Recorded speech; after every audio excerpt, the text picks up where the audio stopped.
Hi friends.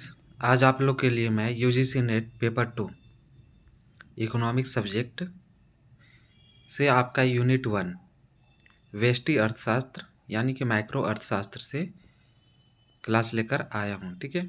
और आज की इस क्लास में खास बात ये है कि आप लोग को आज से मैं डिटेल्स क्लास लेने वाले हैं इकोनॉमिक्स का।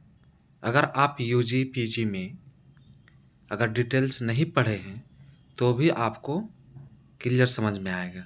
ठीक है। तो देखिए, खासकर बात करेंगे कि हिंदी मीडियम का जो स्टूडेंट है, ठीक है, हिंदी में बुक नहीं रहने के कारण और बहुत ऐसे स्टूडेंट हैं जो गाइड पढ़कर, पासपोर्ट पढ़कर, ठीक है, ये सब पढ़कर आपका यूजी पीजी एग्ज़ाम पास करते हैं। और ऐसे स्थिति में उन स्टूडेंट को, ठीक है, अर्थशास्त्र की समझ अच्छी तरह से नहीं रहती है और नहीं होने के कारण नेट जेआरएफ एग्ज़ाम जो है आपको पास करने में कठिनाई आती है। ठीक है। और अभी मार्केट में तमाम गाइड हैं इकोनॉमिक्स को लेकर, उसमें भी छोटी छोटी बातें लिखी हुई है। समझ गए? तो आप जैसे डिटेल्स पढ़िएगा तभी जाकर आप उस गाइड को भी समझ पाइएगा। इसलिए हमने अनुभव किया और आप लोग के लिए मैं टेक्स्ट बुक से पाठ्यक्रम को, ठीक है, लाया हूँ। और इस टेक्स्ट बुक के माध्यम से आप लोग को पूरा सिलेबस कंप्लीट कराएंगे। ठीक है। और बता दें कि हिंदी मीडियम के जो आप लोगों को दिक्कत होती है वो आपका मैथ हो, मैथमेटिकल या फिर स्टैटिक्स, या फिर आपका सब्जेक्ट इकोनॉमिक्स का 1 से लेकर 10 तक, 1 to 10 यूनिट का सारा हूँ। समझ गए? तो इन सभी बातों को ध्यान में रखते हुए ही हम आप लोग के लिए क्लास ला रहे हैं। अब देखिए, आप लोग को थोड़ा डीप जाना है, कहीं कहीं हम शॉर्ट भी करेंगे। ठीक है। और इसमें बता दें कि जो हम आप लोग को बोले कि इस अंडरलाइन किया हुआ है इसको नोट्स में कीजिए, तो आप लोग को बता दें कि लॉन्ग क्लास होगा पर आप लोग का ये शॉर्ट नोट्स इसी क्लास से बनाते चले जाना है। और शॉर्ट नोट्स जो उठाइएगा, कहाँ से पॉइंट उठाना है वो पॉइंट हम आप लोग को इस वीडियो में अंडरलाइन करते चले जाएंगे और आप लोग अपने भाषा में उसको नोट्स करते चले जाइएगा। और इस तरह से आप लोग का नोट्स भी कंप्लीट हो जाएगा और फिर आपका रिवीजन करने के लिए एक अच्छा मटेरियल बन जाएगा। ठीक है। तो ठीक है फ्रेंड्स, आइए हम लोग स्टार्ट करते हैं अर्थशास्त्र की परिभाषा, क्षेत्र एवं प्रकृति। ठीक है। तो व्यष्टि अर्थशास्त्र हम लोग देखने वाले हैं। व्यष्टि मतलब सूक्ष्म होता है, समझ गए? तो उससे पहले देख लेते हैं अर्थशास्त्र। अर्थशास्त्र किसे कहते हैं? अर्थशास्त्र की परिभाषा कौन दिए, किसने दिए, कौन सा परिभाषा ठीक है, इसका क्षेत्र क्या है, इसका प्रकृति क्या है, समझ गए? तो देखिए, अर्थशास्त्र की परिभाषा और क्षेत्र, चलिए स्टार्ट करते हैं। देखिए, बहुत छोटा सा है। कहता क्या है? यद्यपि अर्थशास्त्र की उत्पत्ति की तिथि के संबंध में कुछ भी निश्चित रूप से कहा नहीं जा सकता। ठीक है। अगर देखा जाए कि अर्थशास्त्र, ठीक है, इसका उत्पत्ति कैसे हुआ, ठीक है, तो निश्चित रूप से कह नहीं सकते हैं, ये कहता है। फिर भी इसकी उत्पत्ति को अज्ञात रूप से आदिकाल में उसी समय हो गई थी, ठीक है, जब विचारशील व्यक्ति ने अपने जीविकोपार्जन के लिए प्रयास करना प्रारंभ कर दिया था। ठीक है। कह रहा है कि फिर भी, है ना, आदिकाल में ही इसका समय हो गए थे। ठीक है। समय आपका आ गया था। ऐसे जो व्यक्ति, है ना, विचारशील कर रहे थे, मतलब आप कह सकते हैं दैनिक जीवन जो जीने का काम करते हैं, उसी समय से प्रारंभ हो गया। प्राचीन अर्थशास्त्री अर्थशास्त्र को राजनीतिक अर्थशास्त्र के नाम से पुकारते थे। ठीक है। प्राचीन जो अर्थशास्त्री थे उसे राजनीतिक अर्थशास्त्र कहते थे। और यह तर्कशास्त्र, मनोविज्ञान, राजनीति शास्त्र, ठीक है, और उनके बाद आपका नीति शास्त्र का अंग माना जाता था। ठीक है। किसे? अर्थशास्त्र को। कुछ अर्थशास्त्री सुप्रसिद्ध यूनानी दार्शनिक अरस्तु को पहला विश्लेषक अर्थशास्त्री मानते थे। ठीक है। आप इसमें देखने योग्य आप लोगों को जानकारी होना चाहिए। ठीक है। यूनानी दार्शनिक अरस्तु को क्या है? पहला विश्लेषक अर्थशास्त्री मानते थे, जिन्होंने अपनी पुस्तक, ठीक है, पॉलिटिक्स में के प्रथम भाग में अर्थशास्त्र को गृह प्रबंध का विज्ञान कहा। ठीक है, तो क्या कहा पॉलिटिक्स में? आपका पुस्तक उनका अरस्तु का दिया हुआ था, उसमें गृह प्रबंध का विज्ञान कहा। बता दें फ्रेंड्स, अब आगे चलते हैं। मध्य युग के प्रारंभ में अर्थशास्त्र को ईसाई धर्म एवं उसके नैतिक आचरणों के प्रचार का साधन माना जाता था, और ईसाई धर्म के अनुयायियों का यह तर्क था कि धन अपने आप में कोई साध्य नहीं, वरन यह ईश्वर की इच्छा के अनुसार कार्य करने तथा मुक्ति प्राप्त करने जैसे अधिक मौलिक उद्देश्यों की प्राप्ति का साधन है। समझ गए? ये सब कौन मानते थे? ईसाई धर्म का। ठीक है, उनके लिए यह नहीं वरन सदाचार, है ना, कह रहा है उनके लिए धन नहीं वरन सदाचार का जीवन व्यतीत करना अधिक महत्वपूर्ण था।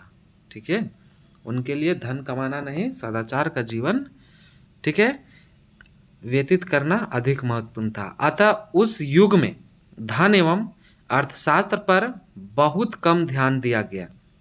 ठीक है, उस समय धन लोलुपों, ठीक है, लोलुपों को एक तरह से निकृष्ट दृष्टि से देखा गया। ठीक है, मतलब नीचा दृष्टि से। स्वयं ईसा मसीह ने अपने शिष्यों से कहा था, कौन कहे थे? ईसा मसीह। क्या कहते हैं सो देखिए, एक ऊंट के लिए सुई के छेद से निकल जाना अधिक आसान है, लेकिन एक धनी व्यक्ति के लिए ईश्वर के दरबार में पहुंच जाना उतना आसान नहीं है। समझे? तो उनका एक तथ्य था। ठीक है, अब देखिए इसमें क्या है। कहता है बाद में वाणिज्यवादी, ठीक है, वाणिज्यवादी विचारक पूर्ण जागरण काल से लेकर करीब करीब आदम स्मिथ के समय तक आर्थिक विचारधारा के अग्रदूत माने जाते रहे, और उनके अनुसार राज्य को शक्तिशाली बनाने के लिए धन अत्यंत आवश्यक है। अतः राज्य की दृष्टि से अर्थशास्त्र धन के अध्ययन का विषय माना जाने लगा। एक अंग्रेज वाणिज्यवादी सर जेम्स स्टुअर्ट के शब्दों में, ठीक है, क्या कहते हैं कि आपका सर जेम्स स्टुअर्ट के शब्दों में, समझ गए? उनका कहना ये है, सर जेम्स स्टुअर्ट का, कि अर्थशास्त्र सामान्यतः मितव्ययिता तथा दूरदर्शिता के साथ परिवार की आवश्यकताओं को पूरा करने की कला है, और परिवार के लिए जो महत्व अर्थशास्त्र का है वही महत्व राज्य के लिए राजनीतिक अर्थशास्त्र का है। समझ गए? राजनीतिक अर्थशास्त्र का है। तो चलिए फ्रेंड्स आगे चलते हैं। कहता है कि इसी बीच में प्रकृतिवादी विचारकों का अभ्युदय हुआ, जिनका समय 1776 ईस्वी से आपका 1778 ईस्वी के बीच माना जाता है, और कहने को प्रकृतिवाद का संस्थापक माना जाता है। प्रकृतिवादी विचारकों के अनुसार राजनीतिक अर्थशास्त्र केवल धन की प्राप्ति का ही नहीं वरन उसके वितरण का भी विज्ञान है। कने ने अपने सिद्धांत में धन के वितरण की विस्तृत व्याख्या की, और कुछ अर्थशास्त्रियों के अनुसार कने तथा उनके अनुयायियों को ही राजनीतिक अर्थशास्त्र का संस्थापक माना जाना चाहिए, और अलेक्जेंडर ग्रे का विचार कि आधुनिक अर्थ में कहने की राजनीति अर्थशास्त्र के वास्तविक संस्थापक कहे जा सकते हैं। तो इस तरह से हम लोग देख पा रहे हैं कि बाद में आदम स्मिथ आते हैं, फिर रिकार्डो आते हैं, फिर जे.एस. मिल जैसे अर्थशास्त्री आते हैं, और ये सब आपका परंपरावादी अर्थशास्त्रियों ने, ठीक है, परंपरावादी अर्थशास्त्रियों ने अर्थशास्त्र को धन का विज्ञान कहकर पुकारा, तथा धन के उत्पादन, ठीक है, क्या है, धन के उत्पादन, उपभोग, विनियोग, वितरण की विस्तृत व्याख्या की। अतः परंपरावादी अर्थशास्त्र के संस्थापक आदम स्मिथ को ही आधुनिक अर्थशास्त्र का जनक माना जाता है। ठीक है, इसको नोट करना आप लोग को। परंपरावादी अर्थशास्त्र के संस्थापक किसे माना गया? एडम स्मिथ को, ठीक है। वास्तव में देखा जाए 1776 ईस्वी में आदम स्मिथ अपनी पुस्तक यानी inquiry into the nature and causes of the wealth of nations, ठीक है, ये बुक को भी लिख लेना है, ठीक है। तो उसको जनक माना गया, आदम स्मिथ द्वारा 1776 में बुक लिखा गया, ये दोनों लिख लेना है। के प्रकाशन के साथ ही अर्थशास्त्र का वैज्ञानिक अध्ययन प्रारंभ होता है, ठीक है। अर्थशास्त्र में वैज्ञानिक अध्ययन इसी टाइम से प्रारंभ होता है। और अब हम अर्थशास्त्र की परिभाषा पर विचार कर सकते हैं कि किन की परिभाषा ठीक है या अर्थशास्त्र की परिभाषा क्या होनी चाहिए, ठीक है। चलिए फ्रेंड्स, आगे आप चलते हैं। देखिए, अर्थशास्त्र की परिभाषा के बात करते हैं। देखिए क्या है इसमें कि अर्थशास्त्र की परिभाषा को लेकर अर्थशास्त्रियों में बराबर की मतभेद रहा आपसी, ठीक है। यद्यपि विभिन्न अर्थशास्त्रियों ने अलग अलग तरीके से अर्थशास्त्र को परिभाषित करने की चेष्टा की है, फिर भी वे किसी मान्य निष्कर्ष पर नहीं पहुंच सके और अर्थशास्त्र की परिभाषा के संबंध में उनके मंतव्य, ठीक है, नहीं है, मतज्ञ नहीं है। और विचारों की इसी भिन्नता को लेकर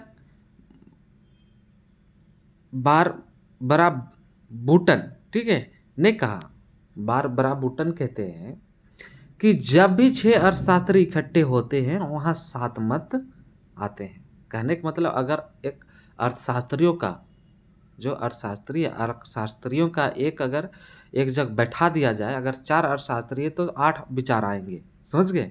तो वो कह रहे हैं कि मतलब विचार कोई कुछ बोलेंगे कोई कुछ बोलेंगे, तो इसलिए इनको अपने भाषा में समझाएं, लिखें। अर्थशास्त्र के परिभाषा के संबंध में उठे हुए विवाद के ने वास्तव में इसके विकास के मार्ग एक, ठीक है, बाधा का काम किया और बहुत समय तक अर्थशास्त्रियों के इनके महत्व को स्थापित करने के कठिनाइयों का सामना करना पड़ा। अतः J.N. केन्स ने ठीक ही कहा, क्या कहा, राजनीतिक अर्थशास्त्र के परिभाषाओं से स्वयं अपना गला घोट लिया है। समझ गए क्या है कि गला घोट लिया है। परिभाषाओं की विविधता को लेकर ही कॉम्टे रिचर्ड जॉन्स अर्थशास्त्री है, ठीक है, जॉन्स, उनके बाद मॉरिस डॉफ, जैकब वाइनर और वान, ठीक है, माइसेस एवं गुनार मिर्डल जैसे अर्थशास्त्री अर्थशास्त्र के परिभाषा को आवश्यक नहीं समझते, ठीक है। और वास्तव में अर्थशास्त्र की विषय वस्तु में समय के साथ इतना अधिक एवं व्यापक विस्तार हुआ कि उसे संक्षिप्त परिभाषा के रूप में व्यक्त कर देना एक अत्यंत ही कठिन कार्य है। इसी कठिनाई के चलते जैकब वाइनर ने अर्थशास्त्र के संबंध में कहा है कि अर्थशास्त्र वह है जो अर्थशास्त्री करते हैं। कौन कहते हैं? जैकब वाइनर। इसे भी नोट कीजिएगा, ठीक है। क्या है? अर्थशास्त्र वह है जो अर्थशास्त्री करते हैं। इन्हीं कारणों से आधुनिक अर्थशास्त्रियों ने अर्थशास्त्र की उचित परिभाषा देने के संबंध में सोचना ही बंद कर दिया, क्योंकि उनके अनुसार अर्थशास्त्र की परिभाषा देने की चेष्टा करना एक अलाभकर एवं बेकार कार्य है, ठीक है। लेकिन इतना होते हुए भी सामाजिक विज्ञान के रूप में अर्थशास्त्र के महत्व को अस्वीकार नहीं किया जा सकता। अर्थशास्त्र की परिभाषा के आधार पर ही हम इसकी विषय वस्तु एवं प्रकृति की जानकारी प्राप्त कर सकते हैं। अर्थशास्त्र की अब तक जितनी भी परिभाषाएं दी गई उनमें हम निम्नलिखित 3 बातों को देखें, ठीक है।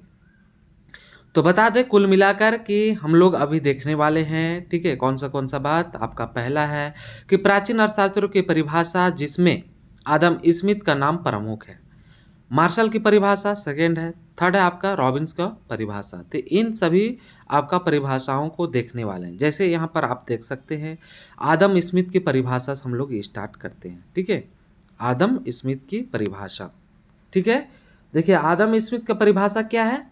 धन का विज्ञान। तो अगर पूछे फ्रेंड्स आप लोग को एग्जाम में कि धन का विज्ञान किसे कहा, तो लिखना है एडम स्मिथ में टिक करना है। इसे भी नोट कीजिए।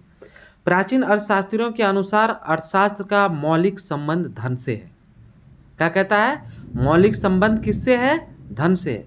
अब प्राचीन अर्थशास्त्रियों में सबसे प्रमुख आदम स्मिथ हैं, जिन्हें अर्थशास्त्र का जनक कहा जाता है। समझ गए? तो अर्थशास्त्र का जनक किसे कहा जाता है? एडम स्मिथ को। समझ गए? चलिए फ्रेंड्स, अब आगे बढ़ते हैं हम लोग। ठीक है, और आप लोग को बता दे कि कहा जाता है और 1776 में, ठीक है, और उनके एक बुक है और उस बुक में लिखते हैं, और बुक आप लोग को तभी बताए थे, an inquiry into the nature and causes of wealth of nations. ठीक है, ये बुक है, नोट कीजिएगा। था वास्तव में कहा जाए तो आदम स्मिथ के पुस्तक का नाम उनके आर्थिक विचारों का सारांश है। ठीक है, उनके विचार का क्या है? सारांश है, और जिसके अनुसार अर्थशास्त्र का मुख्य उद्देश्य राष्ट्रों की संपत्ति की प्रकृति एवं कारणों की खोज करना है। और आदम स्मिथ ने, ठीक है, क्या है, आदम स्मिथ ने अर्थशास्त्र की परिभाषा इस प्रकार दी है ना कि अर्थशास्त्र संपत्ति का विज्ञान है। इसे भी नोट कीजिएगा। ठीक है, आदम स्मिथ क्या कहते हैं कि अर्थशास्त्र संपत्ति का विज्ञान है। समझ गए? अब इस तरह से आगे देखते हैं कि आदम स्मिथ के अनुसार धनोपार्जन संबंधित क्रियाओं का अर्थ धन के उत्पादन, ठीक है, विनिमय, वितरण एवं उपभोग संबंधित क्रियाओं से है। और उन्होंने समाज में रहने वाले व्यक्तियों को दो वर्गों में बांटा है, आर्थिक मानव तथा गैर आर्थिक मानव।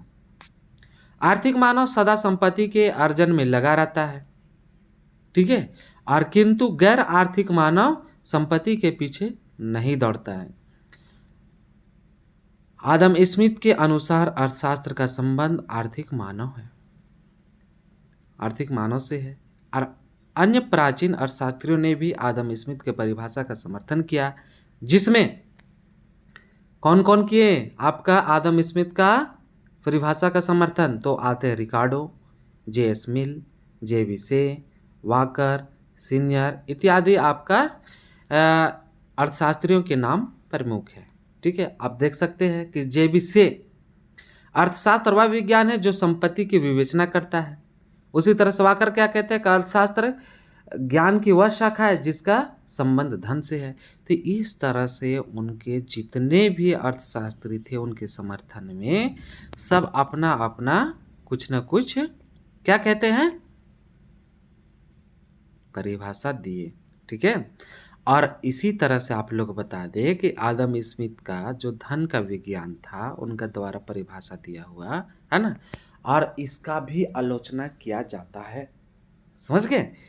तो आप लोग बता दें कि आलोचना कौन करते हैं। तो आदम स्मिथ की परिभाषा को देखने के लिए यह प्रतीत होता है ना, देखने से यह प्रतीत होता है कि उनकी परिभाषा सही है, क्योंकि अर्थशास्त्र का संपत्ति से घनिष्ठ संबंध है और अर्थशास्त्र के अंतर्गत हम उत्पादन, ठीक है, और आपका विनिमय, ठीक है, और उनके बाद वितरण, उपभोग से संबंधित आर्थिक क्रियाओं का अध्ययन करते हैं। और फिर भी आदम स्मिथ की परिभाषा की अर्थशास्त्रियों द्वारा कटु आलोचना की गई। ठीक है, तो आप देखिए आलोचना कैसे किया जाता है। ठीक है, आलोचना किन किन बातों पर किया गया? तो कहता है कि संपत्ति पर अत्यधिक जोर दिया गया, किनके द्वारा? आदम स्मिथ के द्वारा। ठीक है, ये गलत है। समझ गए? कहता है कि आदम स्मिथ की परिभाषा को देखते हैं ना, देखने से पता चलता है कि उन्होंने संपत्ति पर अत्यधिक जोर दिया और तथा मनुष्य को गौण स्थान प्रदान किया। ये है, तो आदम स्मिथ का आलोचना हुआ। ठीक है, उनके बाद सेकंड आलोचना क्या कहता है कि आपका व्यक्तिगत एवं सामाजिक हित में सर्वदा संगत नहीं होती। ठीक है, कहने का मतलब आदम स्मिथ का जो परिभाषा है वो व्यक्तिगत न फिट होता है और न सामाजिक हित में फिट होता है। कैसे? सो देखिए, आदम स्मिथ एवं अन्य प्राचीन अर्थशास्त्रियों का यह विचार था कि व्यक्तिगत हित एवं सामाजिक हित में सर्वदा संगत होती है, और इसी से प्रभावित होकर उन्होंने सोचा कि यह व्यक्ति धनोपार्जन का उपयोग उद्देश्य को, है ना, उद्देश्य माने तो उसका हित तो होगा ही, साथ ही साथ उसके सामाजिक हित में वृद्धि होगा, किंतु व्यक्तिगत एवं सामाजिक हित में सर्वदा संगत नहीं होती। समझ गए? यही बुराई है। समझ गए? आलोचना। थर्ड कहता है कि आर्थिक मानव की भ्रामक कल्पना। ठीक है, मतलब एक्यूरेट नहीं है। समझ गए? भ्रम है, इसलिए चौथा कहता है कि संपत्ति शब्द का संकुचित अर्थ। ठीक है, संपत्ति है ना, धन का विज्ञान है, बोले आप संपत्ति का बात बोले तो कौन सा संपत्ति, कैसा संपत्ति। ठीक है, तो मतलब उसको आप खुल के बोलिए, मूर्त है, अमूर्त है, भौतिक है, क्या है, समझ गए, कौन सा संपत्ति है। तो ये भी दिक्कत है, समझ गए, संकुचित अर्थ में वो बात की। और इस तरह से आप लोग को बता दें कि इनका आलोचना जो किया गया आदम स्मिथ एवं प्राचीन अर्थशास्त्रियों की जो परिभाषा में त्रुटि जो पाया गया है ना, तो अलग से परिभाषा फिर आपका सुधार के देने का प्रयास किया गया। और बता दें कि कैम्ब्रिज जो विश्वविद्यालय के अर्थशास्त्री थे प्रोफेसर मार्शल, है ना, उनके द्वारा दिया जाता है, समझ गए। और स्टार्ट होता है, चलिए। मार्शल की परिभाषा भौतिक कल्याण का विज्ञान। ठीक है, मार्शल, प्रोफेसर मार्शल कहते हैं कि भौतिक कल्याण का विज्ञान है। कौन, भौतिक कल्याण का विज्ञान कौन है, तो अर्थशास्त्र, मार्शल का मानना है। देखिए अब आगे चलते। मार्शल तथा उनके अनुयायियों ने प्राचीन अर्थशास्त्रों के परिभाषाओं की त्रुटि को दूर करने की चेष्टा की और इनके अनुसार मानव जीवन का अंतिम उद्देश्य केवल संपत्ति प्राप्त करना ही नहीं, संपत्ति स्वयं को साध्य नहीं है, यह एक साध्य का साधन मात्र है और यह साध्य है मानव कल्याण का। ठीक है, तो इस तरह से आपका मार्शल ने अर्थशास्त्र के में मनुष्य तथा उनके कल्याण को, ठीक है, प्रमुख स्थान दिया। और क्योंकि संपत्ति मनुष्य के लिए है, न कि मनुष्य जो है संपत्ति के लिए है, समझ गए बात को। और अर्थशास्त्र में संपत्ति अथवा धन का अध्ययन तो किया जाता है, लेकिन अर्थशास्त्र के अध्ययन में संपत्ति की अपेक्षा मनुष्य का महत्वपूर्ण स्थान है। प्रोफेसर मार्शल क्या कहते हैं, इस प्रकार एक ओर यह धन का अध्ययन है और दूसरी ओर जो इससे भी अधिक महत्वपूर्ण है कि मनुष्य के अध्ययन का एक क्या है, अंग है, कौन, अर्थशास्त्र। ठीक है, तो इस तरह से हम लोग प्रोफेसर मार्शल का भी देख लिए, आपका परिभाषा है ना, और इसी से संबंधित उनके आगे की भी परिभाषा है। ठीक है, अब आगे हम आप लोग को ले चलते हैं कि प्रोफेसर मार्शल का जो परिभाषा था, ठीक है, परिभाषा था, उस परिभाषा को कल्याणवादी अर्थशास्त्रियों ने भी मार्शल के परिभाषा को समर्थन करते हैं। कौन किए, उनका खुद का जो चेला था, शिष्य था, पेगु, कैनन, बैबरिज, है ना, जेम्स एली, ये सब आपके अर्थशास्त्री थे जो प्रोफेसर मार्शल की परिभाषा को समर्थन करते हैं। उसमें से एक परिभाषा को हम आप लोग को बताते हैं। पेगु का कहना क्या है कि हमारी परिभाषा का क्षेत्र सामाजिक कल्याण के उस अंग तक सीमित रहा जिसका प्रत्यक्ष या अप्रत्यक्ष रूप से मुद्रा रूपी मापदंड से संबंध स्थापित किया जा सकता है, समझ गए। उसी तरह कैनन कहते हैं कि आपका राजनीतिक अर्थशास्त्र का उद्देश्य उन सामान्य कारणों की व्याख्या करना है जिन पर मानव का भौतिक कल्याण निर्भर करता है। ठीक है फ्रेंड्स, तो इस तरह से बैबरिज का भी है, केन्स का भी है, एली का भी है, समझ गए। और हम आप लोग को इस परिभाषा से निचोड़ की ओर ले चलते हैं।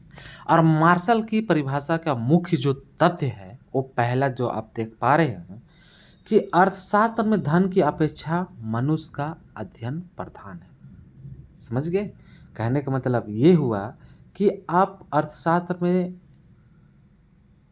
कहने का मतलब ये हुआ कि अर्थशास्त्र में धन मनुष्य को नहीं लाया, बल्कि मनुष्य जो है धन को लाया। और मनुष्य है तभी धन है, ना कि धन है तब मनुष्य है, समझ गए। सेकंड कहता है कि अर्थशास्त्र मनुष्य के सामान्य दैनिक जीवन की क्रियाओं का अध्ययन है। ठीक है, क्या कहता है कि अर्थशास्त्र जो है मनुष्य के सामान्य दैनिक जीवन की क्रियाओं का अध्ययन है। ठीक है, उनके बाद थर्ड कहता है कि अर्थशास्त्र में मनुष्य की केवल आर्थिक क्रियाओं का अध्ययन किया जाता है। ठीक है, मनुष्य द्वारा जितना भी आर्थिक क्रिया किया जाता है, लेन देन के कार्य किया जाता है, उसे ही अर्थशास्त्र में विश्लेषण किया जाता है। ठीक है, तो वही बात है कि आप चौथा की बात करते हैं। अर्थशास्त्र समाज में रहने वाले सामान्य, ठीक है, और वास्तविक मनुष्यों का अध्ययन करता है। कौन करता है? आपका अर्थशास्त्र। पांचवा कहता है कि संपत्ति केवल साधन है, साध्य नहीं।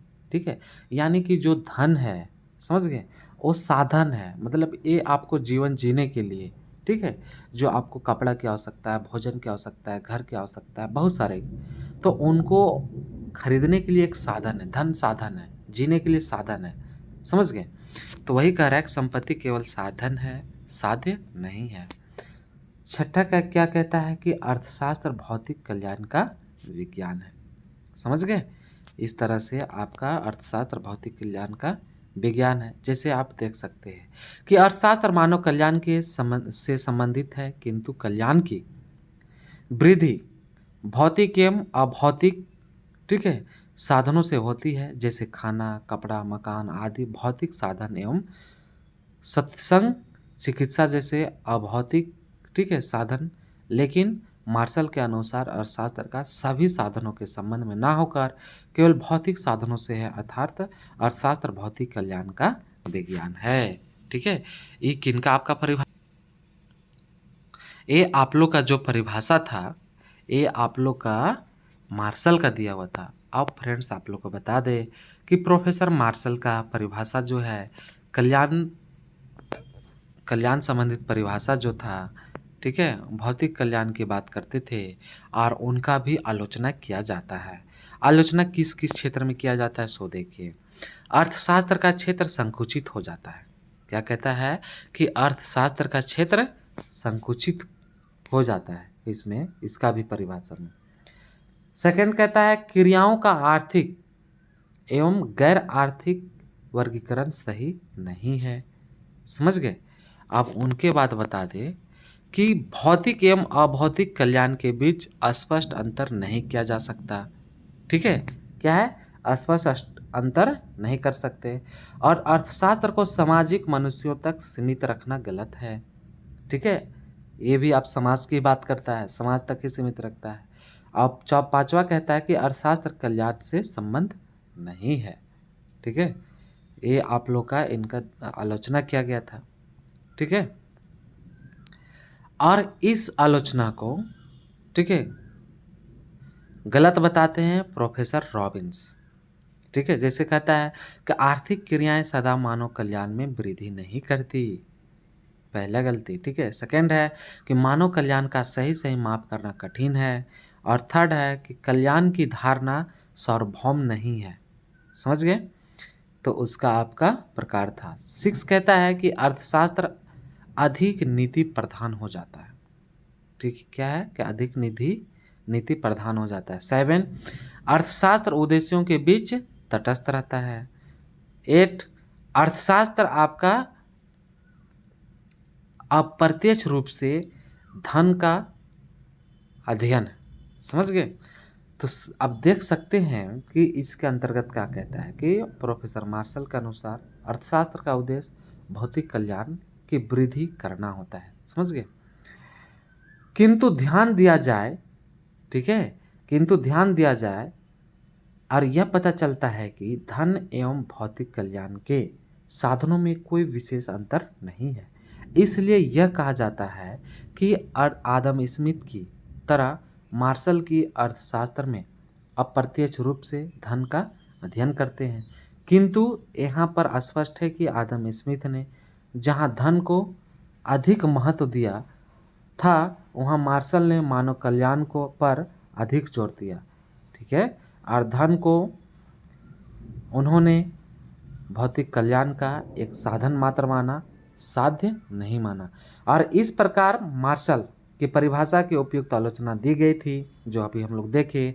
किंतु इतना तो निश्चित है कि मार्शल ने अर्थशास्त्र को एक नया मोड़ दिया और आदम स्मिथ की त्रुटि को बहुत हद तक दूर किया, है ना, दूर कर दिया। और मार्शल की परिभाषा को दोष को दूर करने का उद्देश्य के बाद आपका अर्थशास्त्रियों ने अर्थशास्त्र की अलग परिभाषा देने की चेष्टा की, और जिसमें से प्रमुख नाम आता है कि आपका अर्थशास्त्री जो है आपका प्रोफेसर मार्शल के बाद उनका आलोचना करते हुए और अधिक से उसको, ठीक है,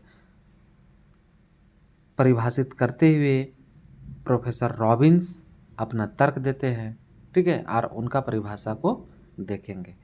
तो ठीक है फ्रेंड्स, आज की क्लास में इतना ही। वीडियो लंबा हो जाएगी, इसलिए आप लोग को सेकंड पार्ट में इस चैप्टर को पूरा कंप्लीट करने का प्रयास करेंगे। थैंक यू फ्रेंड्स, अच्छा लगे तो कमेंट कीजिए, ठीक है, और अधिक से अधिक मित्रों तक इसे शेयर कीजिए। अगर इस तरह से आप लोग को लगातार वीडियो चाहिए तो आप कमेंट बॉक्स पर लिखिए। आप लोग को इस तरह से इसलिए बता रहे हैं कि आप लोग को समय लगेगा, बाकी इतना बात पक्का है कि 100% तैयारी हो जाएगा, खासकर हिंदी मीडियम में, ठीक है। आपको गाइड बुक का आश्रित उस पर आश्रित नहीं रहना पड़ेगा, समझ गए। आप बस इसको पढ़िए और P/Q पढ़िए और उनका बाद MCQ लगाते रहिए, समझ गए। और इस तरह से आप आराम से क्वेश्चन कर पाइएगा, ठीक है फ्रेंड्स। तो आप लोग को अच्छा लगे तो अधिक से अधिक मित्रों को भी बतलाइए और शेयर कीजिए। Thank you.